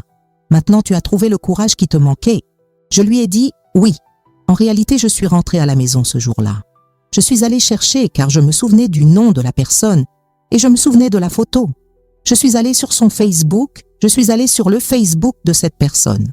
J'ai vu, par exemple, mon anniversaire était le 11 et je l'ai trouvé. Je l'ai trouvé sur Facebook. Je suis allée voir des photos, Je voyais des photos et des dates. Je me souviens que la veille de mon anniversaire, il n'avait jamais cessé de m'appeler. Jamais de ma vie. Il m'appelait tous les jours.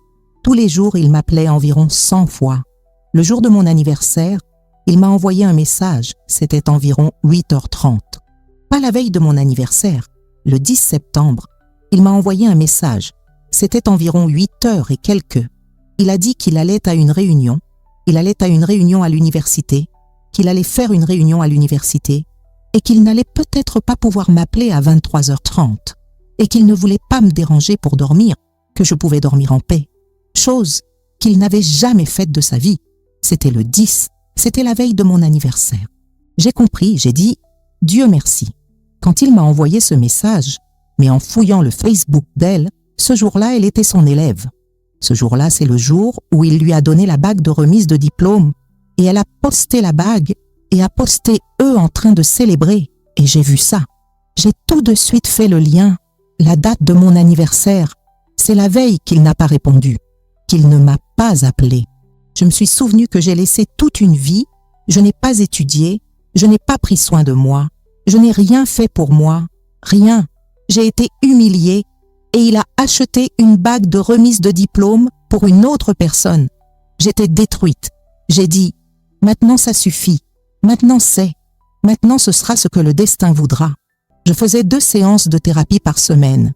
J'en avais fait une le lundi. J'allais en faire une autre le mercredi. J'ai découvert de lundi à mardi toute cette affaire avec photos et tout. J'ai demandé à ma psychologue de me recevoir le mardi. Elle m'a reçue. C'était en septembre. C'était une personne connue dans mon quartier. J'avais très peur que les gens parlent de moi. J'ai cherché un avocat dans la ville voisine où je vis aujourd'hui. J'ai déposé une demande de divorce. Elle a déposé la pétition le 16 décembre 2016. De là à là, ce n'était que la descente aux enfers, car en réalité, les mois suivants furent terribles. Il savait que j'allais déposer, mais il ne croyait pas que j'allais faire ça. Alors, à partir de septembre, après que j'ai tout découvert, il a fait ce que tout le monde fait quand je lui ai dit que j'allais chercher un avocat. Il a fait ce que tout le monde fait. Maintenant, je réalise que c'est comme ça. Lui, je lui ai toujours reproché le fait que nous ne voyagions pas. Le fait que nous n'ayons jamais fait de voyage en famille, jamais rien fait ensemble. Il a dit que c'était pour que j'aille vivre à Paris avec lui, que c'était pour tout laisser là-bas et aller avec lui. Après, ça n'a pas marché. Je lui ai dit que je n'irais pas, que j'avais déjà décidé, j'avais déjà cherché un avocat. Alors qu'est-ce qu'il a fait? J'ai toujours eu envie de connaître Venise, en Italie. En décembre, il m'a envoyé 2 billets. Au lieu de m'envoyer un email pour cette tonne de tâches comme il l'a toujours fait, il m'a envoyé un email avec 2 billets pour Venise et je lui ai juste dit d'annuler. Il est allé en Provence passer quelques jours avec moi, essayant par tous les moyens de me faire plaisir. Sortons, faisons ceci. Je disais, je ne veux pas, je ne sortirai plus, je ne veux pas sortir.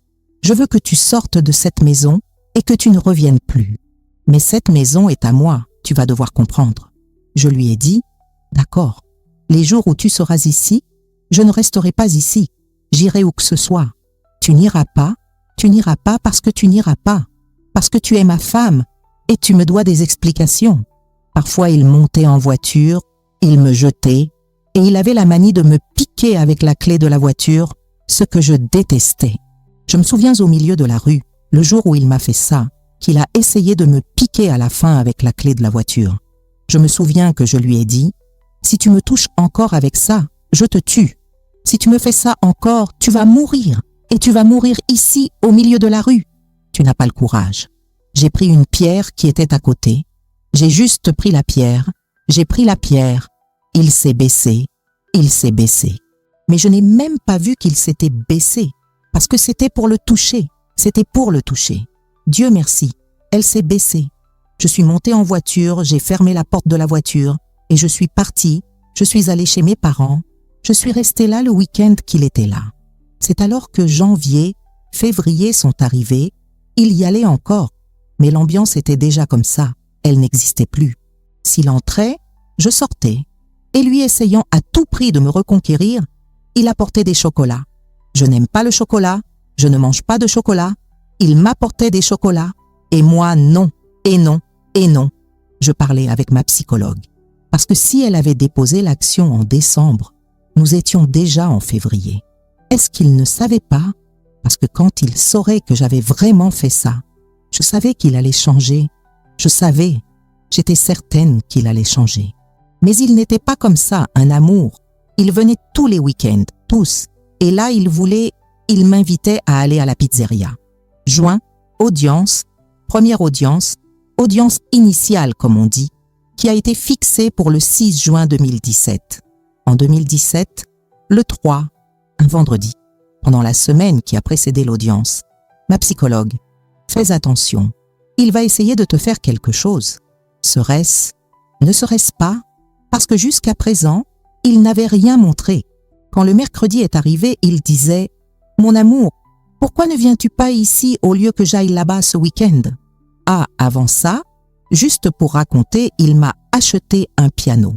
J'ai toujours voulu, j'aimais le piano. Je voulais apprendre à jouer du piano. J'ai toujours voulu avoir un piano. Il disait « C'est inutile, pas besoin de dépenser pour ça. Comment allons-nous dépenser pour ça ?» Il n'achetait pas. Eh bien, il a acheté en mars 2017. Il m'a livré un piano. J'ai laissé le piano là-bas. J'ai même eu de la rage contre le piano, mais je suis restée avec le piano. En juillet, ce serait déjà la 2e. La semaine qui précéderait, il allait tous les week-ends. Et la semaine qui précéderait l'audience, il m'appelle. Il me dit « Mon amour, j'ai une idée. Au lieu que j'aille là-bas ce week-end, que j'arrive là-bas, tu ne veux jamais rester avec moi. Viens ici. Allons au concert de je ne sais qui.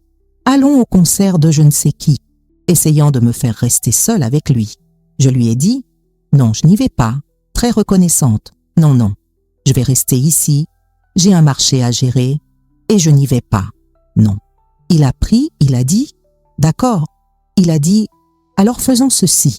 Passons le week-end à la ferme, là-bas dans notre ferme, juste nous deux. » Je lui ai dit « Non plus, je n'y vais pas. En réalité, ce week-end, c'est l'anniversaire de mon neveu chez mon frère et je m'y rends. Tu peux venir ici, mais je m'y rends. » Il est arrivé qu'il est allé là-bas le vendredi aussi. Quand il est parti de Paris, au lieu d'aller chez nous, il est allé chez mon frère.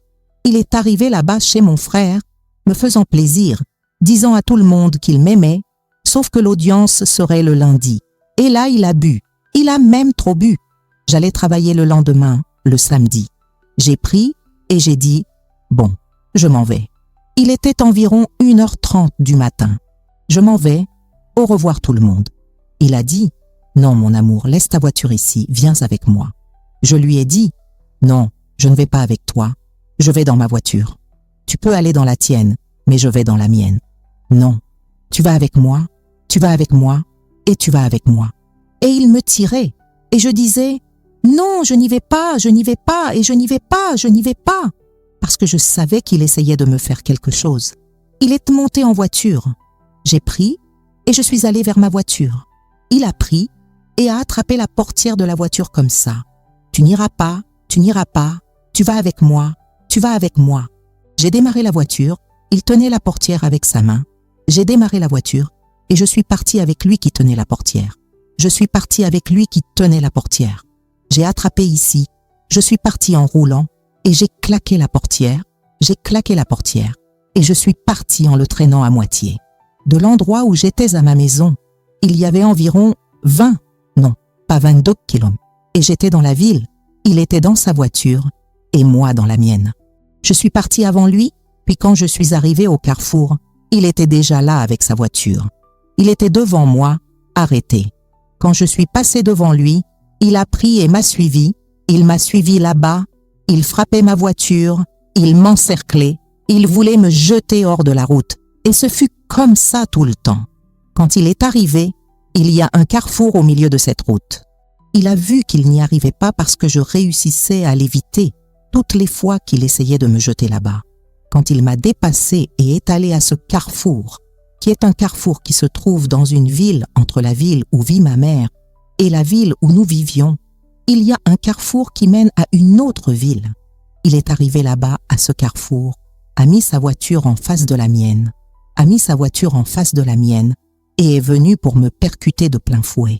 J'ai jeté la voiture sur un terre-plein et j'ai vraiment accéléré. J'ai accéléré et j'ai couru. Et lui n'a pas pu tourner parce que sa voiture allait à grande vitesse.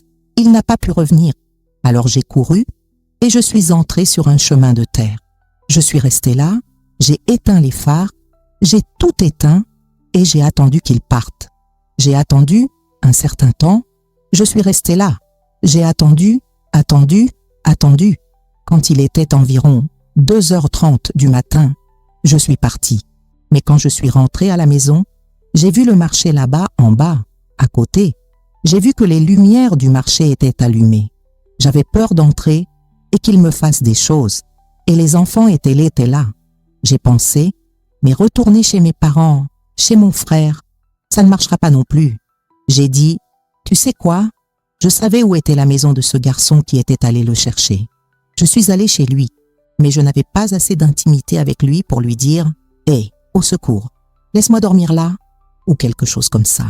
Alors j'ai garé la voiture devant sa maison, dehors. Il était en train de rénover sa ferme là-bas. Il y avait des pierres, un tas de pierres. Et j'ai garé la voiture. Il était environ 2h du matin. J'ai garé la voiture devant sa ferme, parce que je n'allais pas le réveiller à cette heure-là. D'autant plus que nous n'avions pas tant d'intimité. J'étais garée là, je suis passée, j'ai dormi là dans la voiture et je suis restée là à attendre le lever du jour pour pouvoir aller au marché. Quand je pense que non, que je dormais, je vois un phare derrière ma voiture. C'était mon ex-mari. Mon ex-mari est descendu. Il est descendu avec un couteau de supermarché, ces couteaux de boucher. Il est descendu, il est entré là, il a frappé ce couteau sur la vitre de ma voiture, le couteau s'est cassé. Quand il a frappé le couteau, j'ai démarré la voiture. J'ai reculé.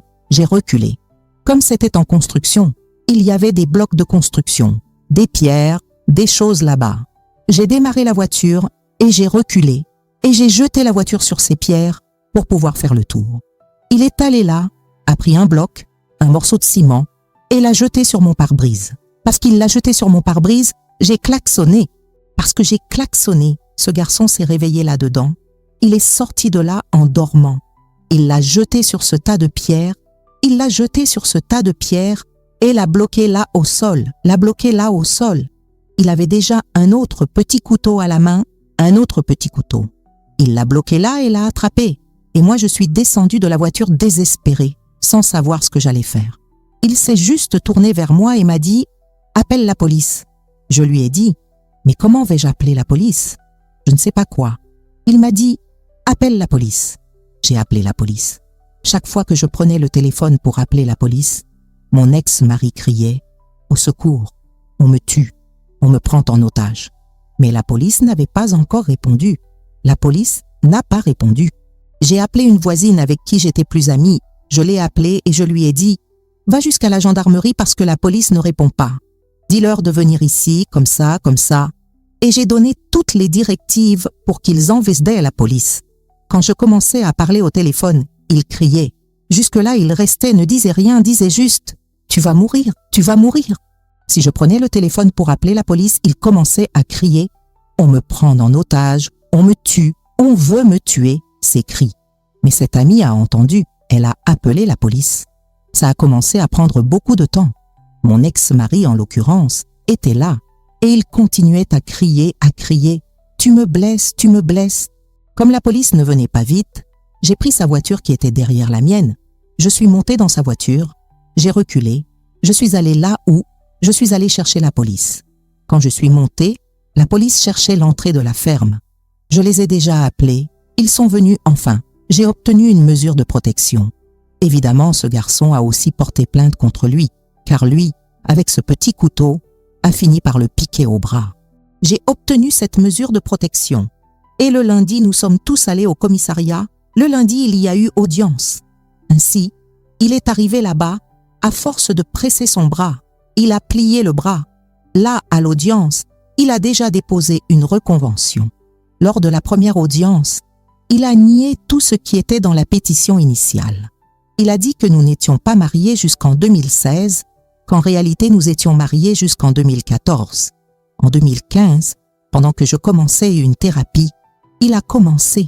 Nous avions quelques biens, mais ils n'étaient pas enregistrés. Nous avions des contrats de vente. Nous n'avions pas encore de contrat d'enregistrement des biens immobiliers. Comme nous avions une union stable, tout ce qui était acheté était mis à son nom, pas au mien, même parce que je savais que ça n'interférerait en rien. Il se trouve que le jour de l'audience, il a nié que nous maintenions une relation, une union stable jusqu'à la date actuelle, 2016. Et que oui, nous avions mis fin à notre relation, notre union stable en 2015. En 2016, il est allé faire enregistrer certains biens immobiliers que nous avions déjà achetés auparavant, mais qui n'avaient pas été enregistrés, et j'avais présenté seulement le contrat de vente aux avocats à la date de 2016. Il a nié.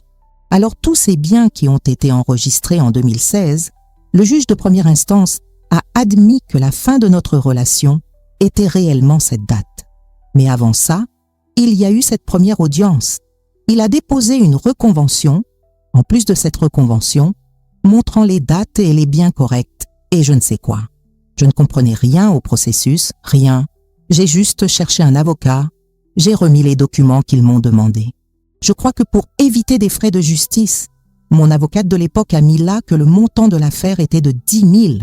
Il a déposé cette reconvention, disant que je mentais sur le montant de l'affaire, et il m'a poursuivi pour litige de mauvaise foi. Alors, je voulais dire, je ne savais même pas ce que c'était. Je l'ai su après. Je sais juste que j'ai fini par être celle qui essayait de tromper la justice, je ne sais quoi. Sans compter qu'il a frappé à toutes les portes des voisins, juste après la première audience le lundi, demandant à toutes les personnes là-bas de faire un texte disant qu'il était un excellent homme, disant que ceci, et que j'étais une femme qui vivait pour la rue, que j'étais ceci, que j'étais cela. Par exemple, il a réussi à obtenir de 3 personnes, dont une ex-belle-sœur, pour qui j'ai beaucoup de peine, car c'était une personne que j'ai aidée, beaucoup aidée, et elle a fini par signer le papier pour lui là-bas, selon ce qu'il a voulu. Il a réussi à obtenir 3 témoins pour signer le papier. Mais en première instance, j'ai été très lésée. Comme je vivais voisine de ma belle-mère ici, le frère ici, tout proches les uns des autres, ils ne pouvaient pas me voir se disputer, ils venaient. Si je passais dans la rue, par exemple, sa mère faisait semblant d'aller mal. Elle courait là-bas, faisait un rapport de police. Et ce fut beaucoup de pression. J'avais un commerce sur le même trottoir de la rue de mon ex-belle-mère, et elle a fini par me nuire beaucoup. Face à toute cette dispute, j'ai perdu des clients. Lui, en bon avocat qu'il est, je crois, réussissait à plaider tout le temps. Lui qui faisait la comptabilité du supermarché a réussi à faire des horreurs là-bas, des dettes et je ne sais quoi. et il a obtenu une injonction. Tous les jours, il y avait un huissier de justice à la porte. Alors les gens se sont éloignés du marché. Je n'arrivais plus à payer les comptes du marché. À cette date aussi, mon fils aîné a fini par mettre enceinte sa petite amie. Alors ma petite fille était en train de naître. Ma petite fille est née. Alors mon fils est revenu, a quitté l'université, est venu vivre avec moi, et ce fut une très grande turbulence. Le marché endetté, mon fils ayant besoin d'argent parce que sa petite amie est venue vivre avec nous, il a commencé à vivre avec elle pour suivre la grossesse. Ce fut une période où je pensais que je n'y arriverais pas. Ce fut la première fois que j'ai pris des médicaments pour me calmer. Jusque-là, le psychologue résolvait. Mais à cette époque, j'ai commencé parce que je ne pouvais pas dormir, je ne faisais que pleurer, j'avais de la rage. Je pensais que tout était contre lui. Ce compte joint que nous avions là-bas, il l'a fermé en 2015, c'est là qu'il a dit que nous avions mis fin à notre relation.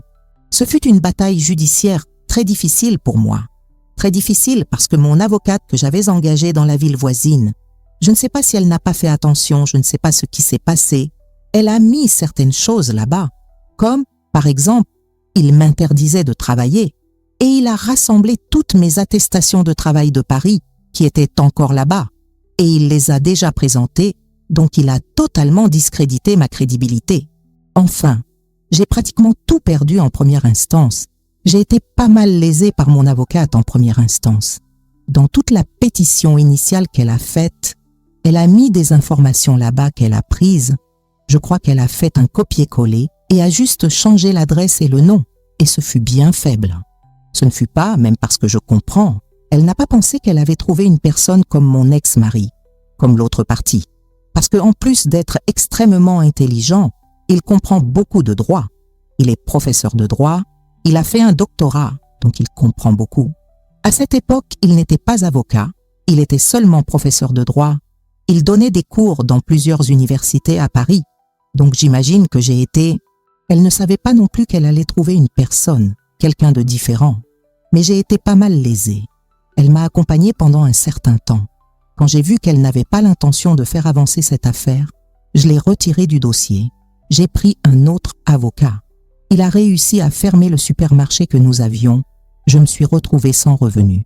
Et en 2018, ma petite fille est tombée malade. Nous n'avions pas... Mon fils n'avait jamais travaillé. Mon fils aîné a dû commencer à travailler comme ça. Parce que tout ce que nous avions, nous l'avons perdu. Même les cartes que mes enfants, chaque enfant avait une carte. Et ces cartes aussi ont été bloquées. Ils n'en avaient plus. Tout ce dont ils avaient besoin, ils devaient lui dire quelque chose. Parle à ta mère qui a détruit la famille. Parle avec elle. Dis-lui de se débrouiller. Alors ma petite fille en 2018 est tombée malade. C'était une maladie très difficile à traiter. Au début, elle a été traitée comme un purpura. Mais ce n'était pas un purpura. C'est un autre nom que je ne tiens même pas à me souvenir. Tant mon fils aîné que moi étions désespérés, nous n'avions pas d'argent et son traitement était assez cher et le marché était fermé. J'ai commencé à vendre des pots de fleurs en ciment. Je faisais ces pots de fleurs, des pots de toutes sortes, des pots en forme de serviettes. J'ai commencé à vendre. Entre-temps aussi, déjà en 2018, de 2017 en avant, à cause de cette bagarre chez ce garçon, qui un jour a dit qu'il allait résoudre ma situation et que je n'ai pas résolu. J'ai résolu. Il m'a cherché et m'a dit que si j'avais besoin de quoi que ce soit, il m'aiderait. Je l'ai cherché après l'audience et nous sommes devenus de très bons amis. Il avait une ferme, un domaine, et je me souviens qu'il m'a dit « Si tu as besoin de quelque chose, tu peux compter sur moi. » Je lui ai dit « D'accord », j'ai remercié. Mais face à un processus comme celui-là, j'étais vraiment très mal. Quand ma petite fille est tombée malade, il m'aidait à vendre les pots de fleurs, il me donnait le ciment, il arrangeait les choses pour moi. Je suis allée être sa conductrice de tracteur. Il allait embaucher un conducteur pour travailler avec lui là-bas au café, dans son café. Il est caféiculteur. Il avait besoin d'embaucher. Il a dit comment il voulait embaucher. Je lui ai dit « Non, je veux. Tu sais ? Je sais que non, mais j'apprends. J'ai de la facilité. » J'ai appris à conduire le tracteur en 2018, début 2018. Il me payait un salaire. Après être resté avec lui, Ma sœur qui vit là où je vis aujourd'hui à Bordeaux, elle avait un restaurant ici. Elle m'a appelée et m'a dit « Clara, je sais que tu as besoin de travailler, tu ne veux pas venir m'aider ici au restaurant? Seulement le salaire n'est pas beaucoup, le salaire est petit. » Je lui ai dit « J'y vais, mais je n'avais pas d'argent pour faire l'aller-retour de ma maison à 22 km pour payer l'essence. Je suis venue pour de bon. Je suis venue définitivement ici. Je suis restée vivre chez ma sœur là-bas. J'ai travaillé avec elle là-bas pendant un certain temps. Début 2019, mon neveu a dit « Tante, le fils de cette sœur à moi. Tante, je veux ouvrir un restaurant pour moi. Vous voulez venir travailler avec moi? Vous voulez être ma partenaire? » Je lui ai dit « Je n'ai pas d'argent pour entrer en société avec toi. » Il a pris, il m'a dit « Non, alors vous venez avec le travail et quand vous aurez l'argent, vous ne payez pas. » Je lui ai dit « Parfait pour moi, parce que je n'avais rien. Parfait, ça peut être comme ça. » Nous avons ouvert le restaurant en 2019, en février 2019. Ce fut un succès dès le début. 2020 est arrivée la pandémie. Nous étions dans ça, seulement livraison, mais nous avons quand même survécu. Mon neveu s'est découragé. Moi, j'étais déjà là-bas. J'avais déjà un certain argent que je travaillais pour lui, je recevais. Alors, comme je ne dépensais pas, sans restaurant où je travaillais, je finissais par manger là-bas même. Et je ne payais pas de loyer parce que je vivais au fond, dans la chambre au fond du restaurant. Alors, cet argent que j'ai travaillé pendant ce temps, même pendant la pandémie, j'ai économisé. En 2021, mon neveu s'est découragé, mon neveu n'a plus voulu travailler. J'ai acheté son restaurant. En 2021, nous avons beaucoup travaillé en 2021, 2022. En 2022 est tombé mon jugement. Mais comme j'ai toujours eu des difficultés, j'ai toujours été lésée, quand il est sorti, j'ai fait appel du jugement de première instance. Mais comme j'avais été lésée, il a toujours quelque chose sortait, il déposait un appel, ça sortait. Alors tout il fait appel. Quand le jugement du conseiller est tombé, j'étais sur le point de faire un voyage à Dubaï. C'était en novembre 2022. En 2022, décembre 2022, je suis allée à Dubaï. Fin novembre 2022, mon avocat m'a envoyé un audio, il a envoyé le jugement, l'accord, et a envoyé un audio de 5 minutes. J'ai regardé ça, j'étais si heureuse d'aller à Dubaï. Parce que ma vie, en réalité, même avec toutes les difficultés en travaillant beaucoup, j'ai récupéré ma vie, je suis devenue heureuse, j'étais tranquille. Je savais ce que c'était. Je sortais avec une personne extrêmement lucide, beaucoup plus lucide que moi, et une personne qui m'a beaucoup aidé à retrouver mon estime de moi, à savoir vivre dans une relation normale, saine. Parce que jusque-là, je n'avais pas de temps. Qu'au début de ma relation, j'ai eu beaucoup de problèmes avec mon petit ami actuel. Pourquoi? Parce que je crois que j'ai apporté beaucoup de ça de la relation précédente. Tout ce que j'ai souffert, je le déchargeais.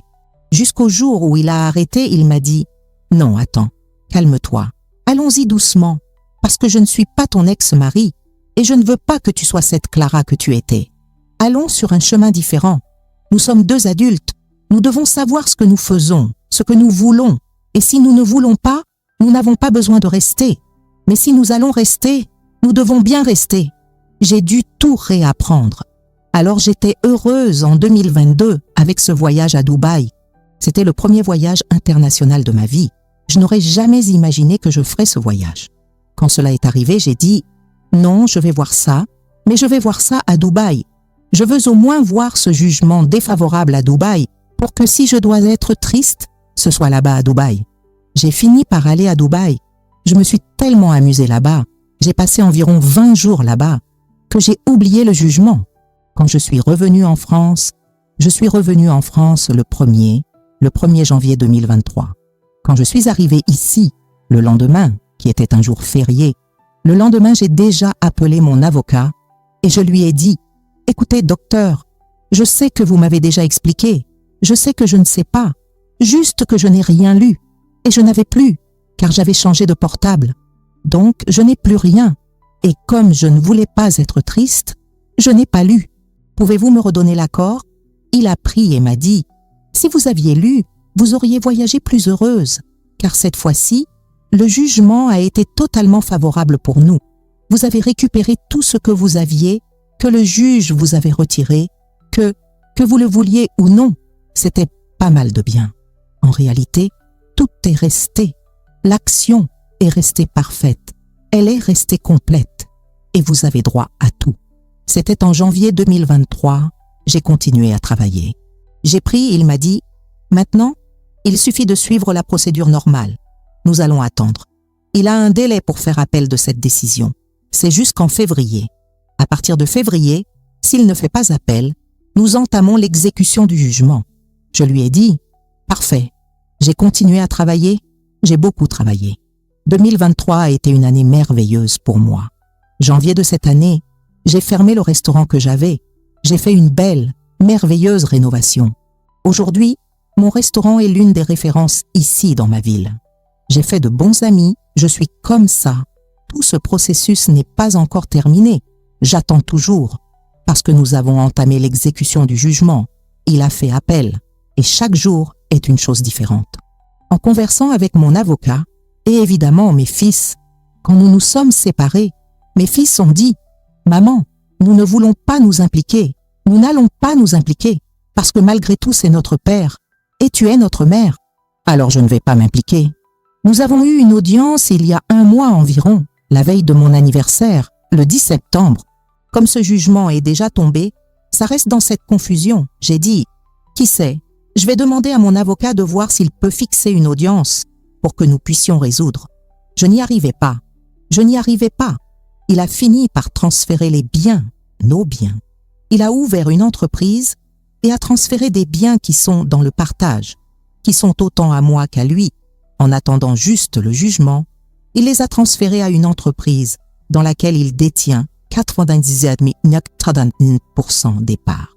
Il a transféré ses biens à cette entreprise. Mon avocate est intervenue pour obtenir une injonction pour pouvoir les récupérer, enfin, ces batailles judiciaires. Mais ce que je vois aujourd'hui, j'ai essayé de faire cette audience pour voir si nous pouvions trouver un accord, même en perdant un peu, en abandonnant certaines choses. Mais il n'y a pas eu moyen. Pour la première fois, il a demandé de l'aide à mes fils. Je crois que je ne sais pas, il est un peu désespéré. Aujourd'hui, je vais très bien, parce qu'en réalité, tout ce que j'ai construit, je l'ai construit moi-même, je l'ai fait. Et lui, non. Même aujourd'hui, je ne sais pas s'il est encore professeur d'université, je crois que non. Qu'il vit ici et il dépend encore de ce que nous avons construit pour qu'il survive. Chose qu'aujourd'hui, je peux me taper la poitrine et dire « Non, tout ce que j'ai aujourd'hui est à moi, à moi, à moi. Je l'ai construit petit à petit. Je suis très heureuse, je vis très bien avec mes fils. Mes fils, au début de ma relation, étaient un peu comme ça. Mais aujourd'hui, ils sont passionnés par mon petit ami. Ma petite fille aussi, mon petit-fils.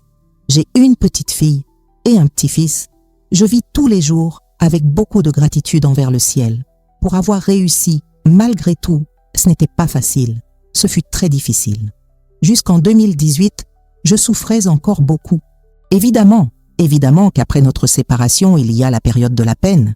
Mais de temps en temps, quand tu étais seul, parfois tu ressentais une nostalgie, tu courais chez le psychologue, tu courais chez le psychiatre, parce que avoir la nostalgie de ce qui te fait du mal, qui t'a toujours voulu du mal.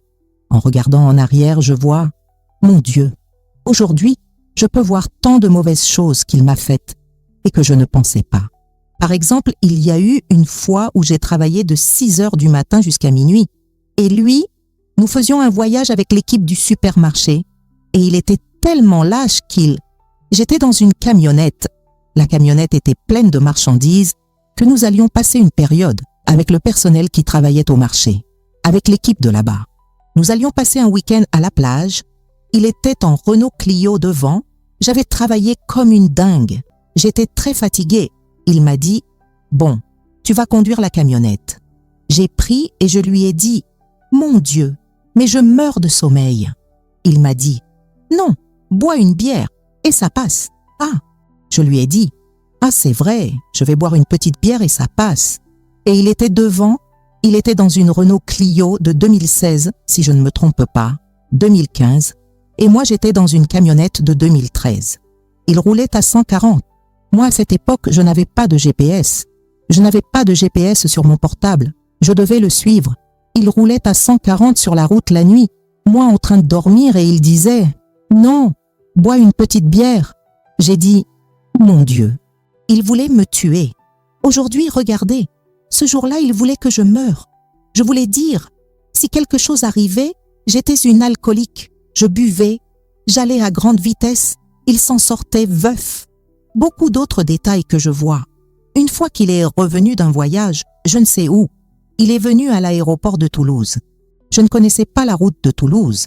Et la route de Toulouse, d'ici, de ma ville, pour y aller, c'est que des champs de maïs, des champs de maïs, des champs de maïs, des champs de maïs. Il n'y a même pas. La route est horrible, très mauvaise à cette époque. Il m'a appelé, il était 15h10. Je prends un vol ici, j'arriverai à Toulouse à 19h30, viens me chercher là-bas. C'était beaucoup plus facile d'aller à Paris. Il prenait sa voiture, s'il voulait venir, il venait en voiture. Non, il m'a appelé sachant que je ne savais pas. Et sachant que je n'avais pas, je ne savais pas, je ne connaissais pas le chemin. Sachant que la route était très dangereuse. Là-bas ne passent que ces camions. Il n'y a pas de poste de police, rien. J'ai oublié le nom de la voiture, mais c'était une vieille voiture. Ma voiture est une vieille voiture. Si un pneu éclatait ou quelque chose sur cette route, j'allais être perdu là-bas. Alors, toutes ces petites méchancetés qui peuvent arriver quelque chose, je disais, non, ce n'est pas possible, ça ne peut pas arriver. Et il disait, non, ce n'est pas possible. Et il savait que je le faisais, parce que j'ai passé toute ma vie à essayer de lui prouver que j'étais capable. Alors, par exemple, j'étais capable d'avoir un bon salaire, j'étais capable et je l'ai fait. Alors tout ce qu'il faisait, il disait de faire. Pour vous, il me disait que tu viens dans la camionnette, et tu viens, je suis devant, tu me suis. Alors s'il roulait à 140, je disais, non, moi aussi je peux. Et il le savait. Ils sont c'est mon histoire. Je suis très fière de moi, même si je n'ai pas fait l'université. Aujourd'hui, je fais une formation à distance en gastronomie, ce qui est mon domaine. Je crois que j'ai perdu beaucoup de temps de ma vie, mais je crois que j'ai eu de beaux enfants, de très beaux enfants, que j'aime simplement. Et je suis reconnaissante pour tout ce qu'ils me donnent aujourd'hui. J'ai une belle petite fille et un beau petit-fils. J'ai 2 fils affectueux qui sont avec moi pour la rénovation de mon restaurant. Ils étaient à mes côtés, célébrant avec moi, travaillant, m'aidant dans les détails. Aujourd'hui, je sens que j'ai gagné, que j'ai beaucoup appris, énormément appris. Aujourd'hui, ce n'est pas n'importe quel amour qui m'emporte. Non, aujourd'hui, j'ai une grande conscience que la première personne à prendre soin, c'est moi. Je dois prendre soin de moi et ensuite le reste. Alors, si tu veux te séparer, j'espère que mon histoire t'a servi, toi qui essaies, qui es au début et qui ne sais pas encore. Essaie de te connaître, essaie de chercher l'aide de professionnels, car ça aide vraiment, et sors de ça le plus tôt possible. Parce que ce qui me blesse le plus aujourd'hui, c'est le temps que j'ai perdu avec lui. Alors, si tu peux sortir, sors, car une vie nouvelle, différente, t'attend. Je crois que nous, les femmes, sommes très fortes. Nous avons, en plus d'être des millions d'années plus évoluées que les hommes, et que la plupart, je sais qu'il y a des hommes qui sont bien évolués, mais que la plupart, nous le sommes. Alors ça vaut vraiment la peine d'investir en toi.